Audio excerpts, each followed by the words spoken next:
حضور علیہ السلام کی محبت سے معاشرے کے دکھ جو ہیں وہ سمیٹے بیٹھے.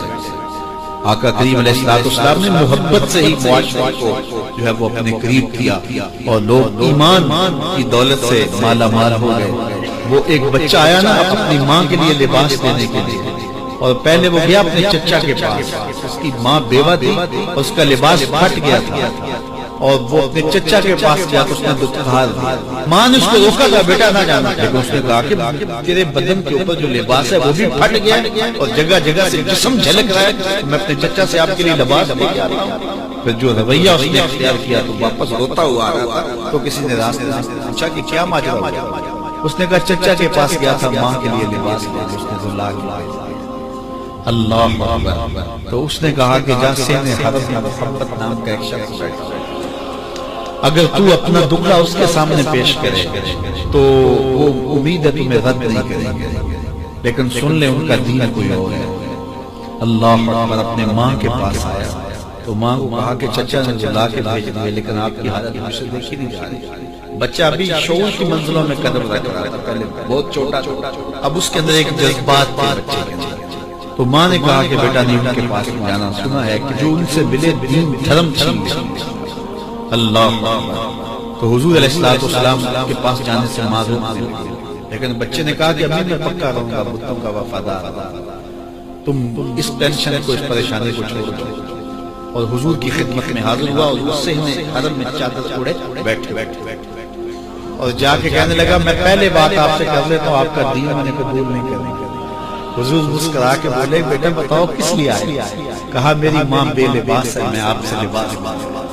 حضور نے چادر رحمت اتار کے اس کے کندھوں پہ ڈالا.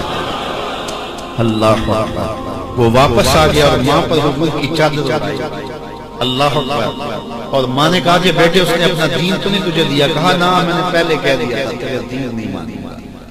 ماں کہنے لگی پتر اس کا دین ماننا چاہیے، یہ جس نے رحمت کی چادر ہمارے سامنے. اللہ اکبر. تیری تک کے ادامہ میں مرید. اس بوڑھی عورت کا قصہ بھی آپ نے بھول سکتے جو گھر کا سامان باندھ کے اپنے دروازے پہ بیٹھی، اور اس نے سنا تھا مکے میں کہ جادو گھر آیا ہے جسے ملتا ہے اس کا دین چھین. کہیں ایسا نہ ہو کہ کہیں اس سے ملاقات ہو جائے، وہ دین ہی میرا چھین لے. مجھے شہر گھر کے کھڑے کے اوپر سامان باندھ کے بیٹھی ہے.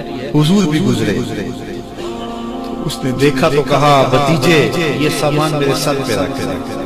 حضور نے سامان اٹھایا، دیکھا تو بوجھل تھا، وزنی تھا، اور بڑھیا کو دیکھا تو کمزور. تو کہا کہ بڑھیا اگر چاہو تو جہاں چاہتی ہو خود نہ چھوڑنا. اس نے کہا اس سے بڑی مہربانی کیا ہوگی؟ حضور نے سامان اٹھایا ہوا ہے اور بڑھیا سے باتیں. تو بڑھیا کو کہا کیوں جا رہی ہے؟ اس نے کہا کہ سنا ہے یہاں ایک جادوگر ہے جو لوگوں کا دھرم لوٹ لیتا ہے، لوگوں کا دین. میں نے ساری زندگی بتوں سے وفا کی، میرے آبا و اجداد نے بتوں سے وفا کی. میں چاہتی ہوں دین اجداد ہاتھ سے چھوٹ جائے. آخر اس شہر میں رہتی ہوں کہیں مل نہ جائے. خیر حضور نے کچھ نہیں کہا، اس کا سامان نہیں پھینک دیا. ٹھیک ہے تم کہیں جاؤ. سامان اس کا اٹھایا اور جہاں تک اس نے جانا تھا سامان پہنچایا. سامان سپرد کر کے واپس پلٹ گئے. تو اس نے کہا بچے اپنا نام تو بتا. لوگ کہیں گے کہ مکہ چھوڑ آئی ہو تو بتاؤں گی ایک جادوگر کے دکھ سے چھوڑ آئی ہو. تو وہ کتنا برا بھلا کہیں گے شہر مکہ کہ جس مکہ سے لوگ نقل مکانی کرنے پہ مجبور ہو گئے. تو میں انہیں یہ بھی بتاؤں گی کہ جس مکے میں جادوگر رہتا ہے اتنا اچھا نوجوان جو ہے تو تیرا نام لیا کروں گی، تیرے قصیدے پڑھا.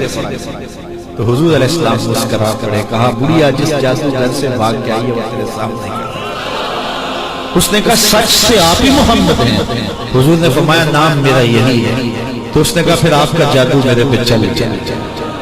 اللہ اکبر. تیری تک کے ادامہ میں مدید ہو گئی. لوگوں کی خدمت کریں، بوڑھوں کے کام آئیں، دکھیوں کے کام آئیں، مصیبت زدہ کے کام آئیں. حضور یتیم ہو کے یتیم پرورش، لاچاروں کی مدد کرتے، لوگوں کے گھروں میں پانی بھر کے دیتے اور دکھیوں کے کام آ جاتے اور مصیبت زدوں کے کام آ جاتے. تو حضور سے پیار کرنے والوں امت میں آپس میں حسد نہ پھیلاؤ، بغض نہ کرو، نفرتوں کے پہاڑ کھڑے نہ کرو، ایک دوسرے سے پیار کرو، جڑو، امت وحدہ بنے اور اپنے ماحول کو، اپنی معاشرت کو ایک خوبصورت معاشرت کا رنگ دو اور اپنی زندگی کو حضور کے نام. تو تو حضور سے پیار کرنے والوں امت میں آپس میں حسد نہ پھیلاؤ، بغض نہ کرو، نفرتوں کے پہاڑ کھڑے نہ کرو، ایک دوسرے سے پیار کرو، جڑو، امت وحدہ بنے اور اپنے ماحول کو، اپنی معاشرت کو ایک خوبصورت معاشرت کا رنگ دو اور اپنی زندگی کو حضور کے نام